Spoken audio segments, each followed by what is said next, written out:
have been some pretty horrendous promotional campaigns over the years. A few that come to mind are the infamous 10-cent beer night in Cleveland, the Kendall Jenner Pepsi TV spot, and Hoovergate, which was also from the 80s and was a free flight promotion by the vacuum company that ended up costing them millions.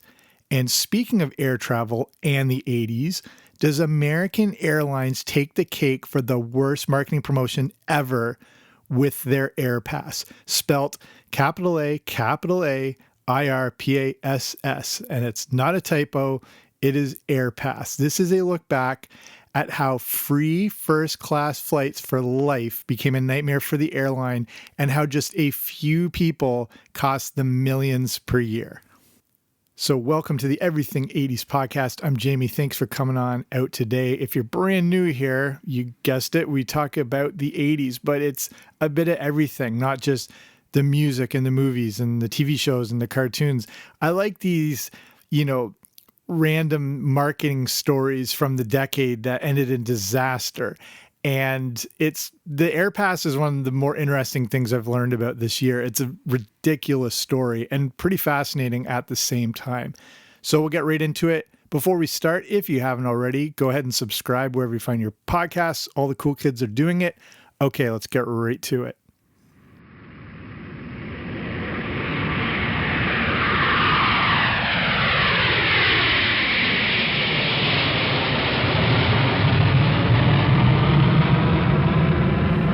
So what exactly was this AirPass? So this was created by American Airlines in 1981, and it's exactly how I described it. A one-time fee, kind of like a membership club or an initiation or whatever. And then it was first-class travel for the rest of your life. And that includes anywhere in the world American Airlines flew. No restrictions, free reign.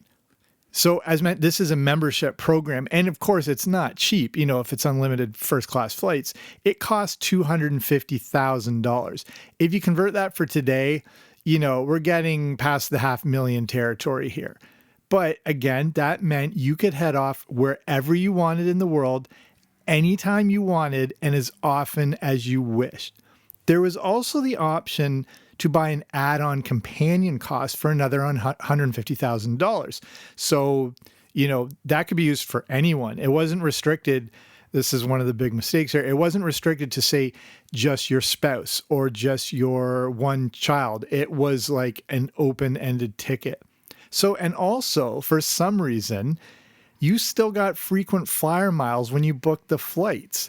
You also got a lifetime membership to their first class VIP lounges.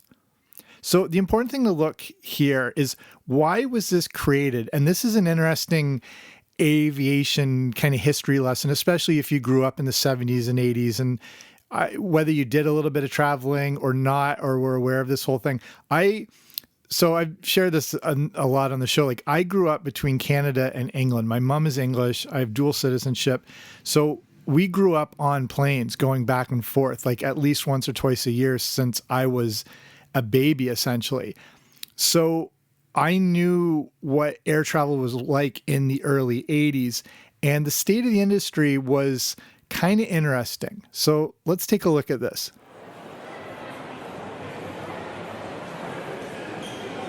Thank you for waiting. At this time, American Airlines passengers seated in premium economy. Upper class is flying for gold on the left-hand side of the A11. So in the 1970s and going into the early 80s, air travel wasn't doing too great. Revenues were down and fewer people were actually flying. Going into 1980, American Airlines suffered a $76 million loss. Convert that for today, that's over $250 million. Ouch. Air travel was still expensive in those days. There weren't the low-cost airlines we have now. There also wasn't the option to find cheap fares at the last second on the internet and all these competitive sites that would pop up. And there's so much travel hacking now. I've done a fair share of it myself, whether, signing up for various credit cards to get the points and then carrying them over. And there's so much you can do. And airline travel, as much as it sucks now, is pretty cheap. And this is important to look at the golden age of flying, which is considered the 1940s, 50s, and 60s. So air travel is, commercial air travel is basically relatively new, but it was only something the wealthy could do. The airlines set the prices and it cost a small fortune to travel. So look at this. Here is a comparison. This is from airlines.org, comparing 1941 and 2015 for a family of 4 to travel round trip from Boston to Los Angeles. In 1941, the flight would cost, this is converted for today, $4,800 per person, take 15 hours and 15 minutes, and include a mind-boggling 12 stops. That's just between Boston to LA. In 2015, that same trip takes 6 hours, requires no stops, and only costs the family $480 per person. So things still weren't cheap going into the 70s, but the Airline Deregulation Act of 1978 put a stop to this. They decided that air travel was a public utility and the government could set airfares. Airlines would still make their money, but flying would be more accessible to the average person. But despite this, flying still wasn't cheap. Going into the 80s, the average ticket price for a domestic round-trip flight was around $650 when converted for today. So again, not terrible, but a lot more than the average price of, say, 2016, where it dropped to $344.22. You may think that the airlines have made up for this over the years with the addition of all their ridiculous fees, and those fees suck, and they have gone up a lot, but air travel, again, is still a lot cheaper now than it was going into the 1980s. Even right now, with the issues of the pandemic, the average domestic round-trip flight is around $280. So, with the enormous drop in revenue, American Airlines obviously panicked. They realized they had to do something to not only get attention for the company, but to make quick money. They were in huge trouble. The idea that came out of this would be AirPass.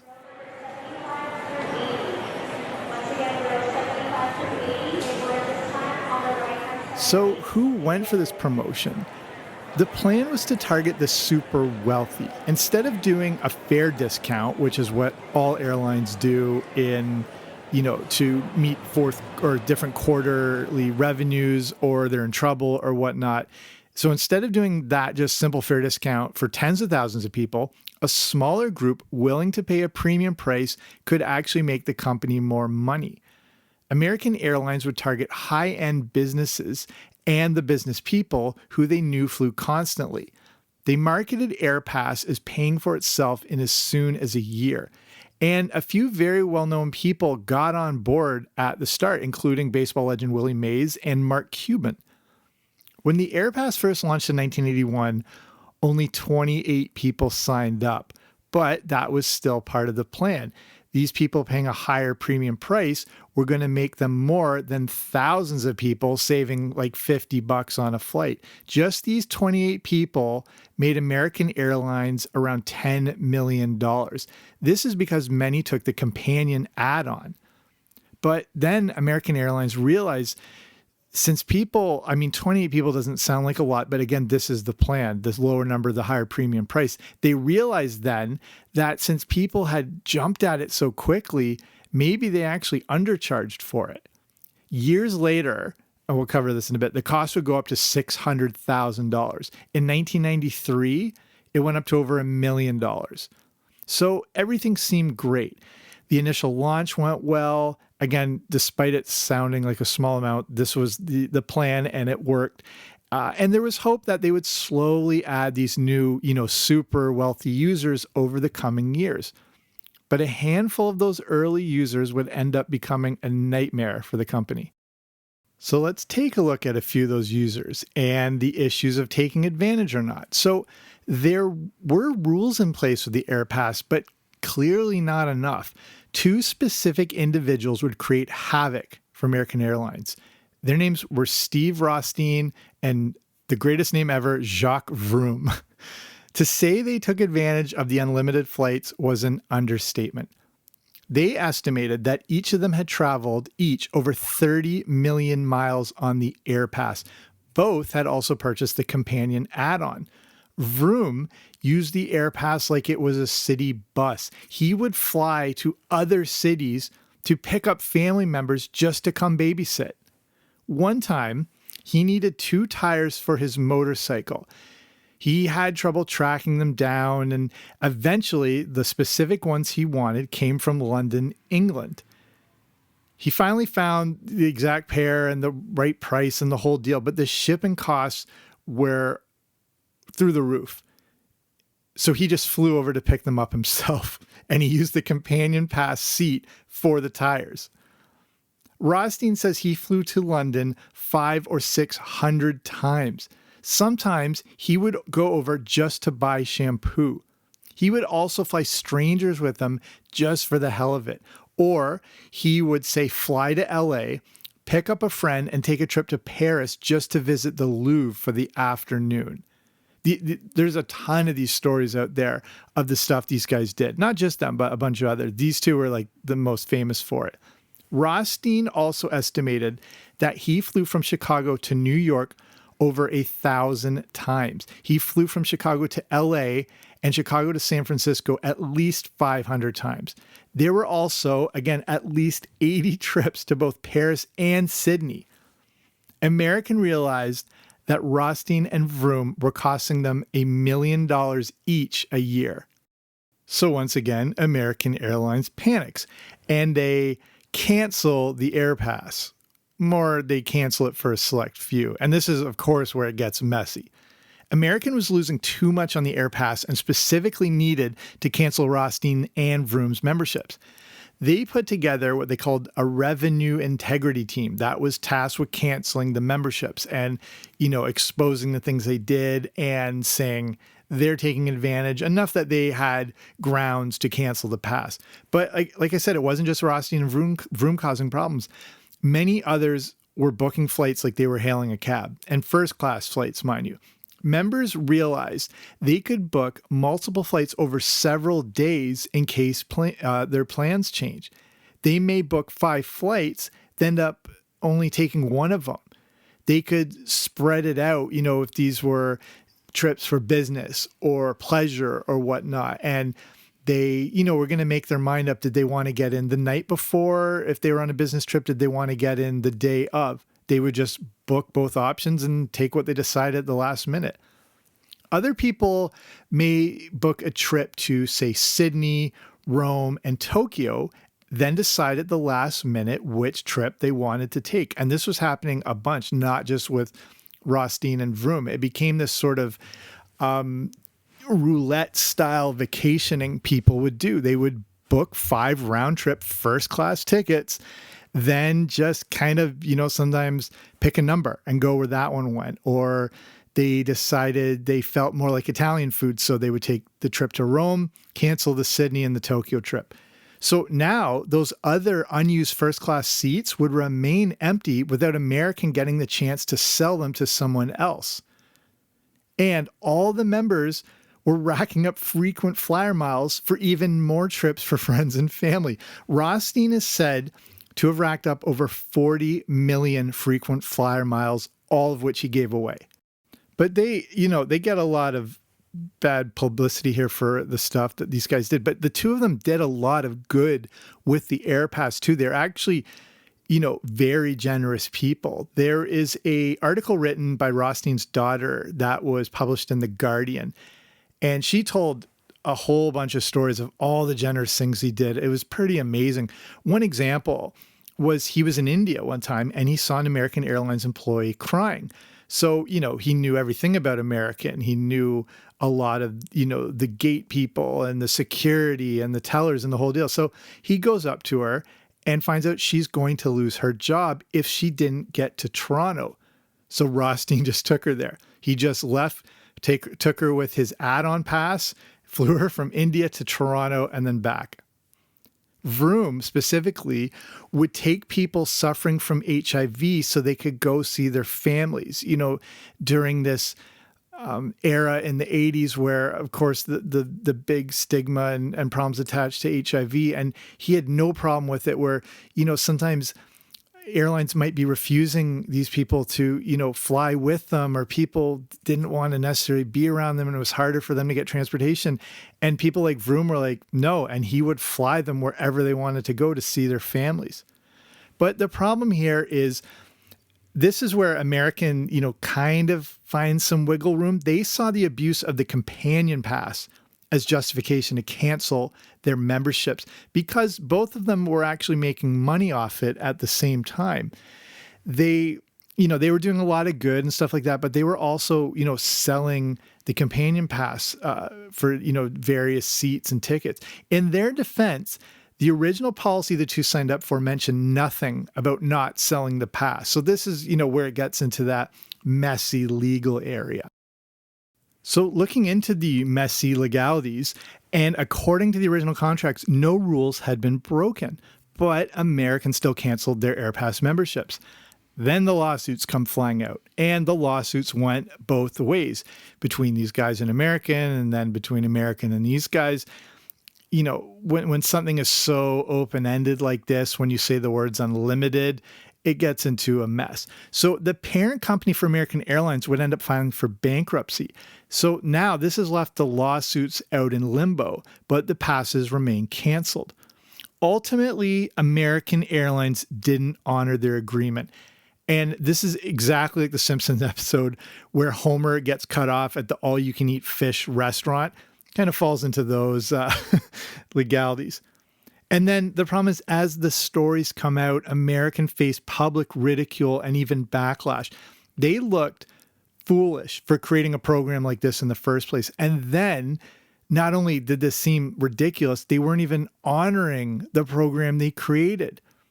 The crazy thing is, despite all the bad press, the program was still being offered, and they finally canceled it in 1994. And that's when, as I mentioned, in 1983, it cost $1 million. Like, it was so out of control at this point that, no one was going to make their money back on this thing. Here's a funny side note to all this. In 2004, the AirPass, there are newer versions of it now. The word AirPass is still being used, and it's a different membership program. I won't get into the whole thing, but, they dropped the first A and it's just AirPass. But the AirPass that we're talking about was resurrected in 2004 for one last kind of hurrah, kind of, not retro, but sort of a throwback in the Neiman Market Christmas catalog, where it cost $3 million. Nobody bought one. So let's look at this whole thing. It obviously did not go well. By the end of the program, only 66 people had bought one. Like I said, they were okay with the lower numbers, but this was still too low. And the money American lost made it a financial disaster. Not only that, the big problem was allowing the members to still collect the air miles. And that cost them millions because of them giving it to family and friends, never using them themselves. They were sort of taking a double hit. Like, these people were buying, 5 first-class round-trip seats from around the world, only using one. So they lose out on those other 4 seats. And then all the miles they're making off the 5 different bookings are being given to friends and family, and they're flying all over the place. So they're losing a ton. And another thing, American had to somehow in this whole contract, and I don't know if they missed it or if it was, they didn't think it'd be a big deal, they had to pay millions as well in taxes and airport fees for all the bookings and travel by these members. It would have been interesting to see how all this would have played out legally if it hadn't been for that parent company bankruptcy. It's one of those situations that you could say the company couldn't foresee, but it's still not surprising. If you give anyone unlimited anything, someone will find a way to still push the boundaries. Also, a company can't, these have been marketing lessons that have happened that have been learned from in the past. And if we don't have time to get into it, if you want to look up that Hoover vacuum airline ticket fiasco from the 80s as well too, you will see the problems with not being able to dictate what unlimited means. And you probably shouldn't offer that if there's any chance it could be abused. So like I said, these have become case studies from the 80s for marketing and even business schools today. So example, my internet company claims I get unlimited internet, but apparently you might have this too, there's a point where they will limit it by throttling down the speeds to the point it's practically unusable. I always say like slow, no internet is better than like slow, patchy internet. So it's not as unlimited as they market it to be. So I don't blame the people who got everything they could out of the AirPass. Maybe they went overboard, but there wasn't anything that said they couldn't. And remember, they still paid $250,000 to join, and a lot of them paid another $150,000 on top of that. I would have gone buck wild too. Either way, the American Airlines AirPass was a bit of a Hail Mary by a company that was floundering in this really pivotal point in the 1980s where air travel was not, I don't want to say at a breaking point, but at a crucial period to see how this industry was going to survive and evolve. So let's finish it there. Hopefully you find this interesting. Like I said, it's not on the regular sort of topic of, if we're talking about like Transformers and MTV and stuff like that. But I love these, the kind of historical marketing lessons and from this period in the 80s where companies are trying to experiment and throw everything at the wall. And it's one of the more amazing stories I've heard, especially like what these people were doing, taking advantage of all these free flights. But again, like I would have done the same thing too. I would have flown all over the place. So I wanted to finish now by giving a shout out to the patron of the week. And Patreon is a way to support this show, independent small podcasts like this, which I'll talk about in a sec. So this is for like the top tier patrons to give these shout outs and like little bios to give you an idea of what fellow listeners are interested to. So this week, the patron of the week is Rick L. And, I asked some of the various questions of some favorites. So I asked his favorite movie, Pretty in Pink, which is funny. It was on last night on TV. Like I just happened to see the last 30 minutes. That was interesting. Favorite TV show, Mama's Family. Never mentioned a lot in top episodes, but I don't want to say underrated, but Mama's Family was brilliant. Favorite band, The Cure. Can't go wrong there. Favorite toy, same as me, Masters of the Universe. Favorite cartoon, the iconic Thundercats. And a great call, favorite 80s cereal, Nerd Cereal. I don't know if you remember Nerd Cereal, where it came in like the 2-part box with the 2 different flavors and the side. Brilliant idea. Perfect for kids. I'm not sure if you've listened, but if you go back in the archives, I've got an episode all about 1980s breakfast cereals, one of my favorite topics from the 80s. So that is Rick L., who also runs a podcast of his own. It's called the Frightmare Collective, about just different, horror topics, not necessarily related to movies, but just the topic in general. And it's really good. I checked it out. I was listening to an episode about the history of Friday the 13th. So that's Rick. Thank you for supporting the podcast. So like I said, Patreon is a way for small independent shows like this to kind of keep up with this giant podcasting world that's going on. So you support for as little as like a few bucks a month, but the difference here is you're getting rewards for the different tiers. So like at the top tier, you got, these shout outs, little bios, the ability to suggest future episodes. There's a Boba Fett tier, which is like right in the middle. That gives you access to the Everything 80s Movie Club, where I've got a bunch of reviews up there. If you're interested or in a position to like help out a show like this, you can go to patreon.com/80s, patreon.com/80s, or wherever you're listening, like on whatever podcast app. If you go into the details of the show, like the show notes, there should be a link that'll take you right there. Okay, that's it for me. Thank you for listening. Thank you for supporting this show. I'll be back soon with a new episode. Don't you dare miss it.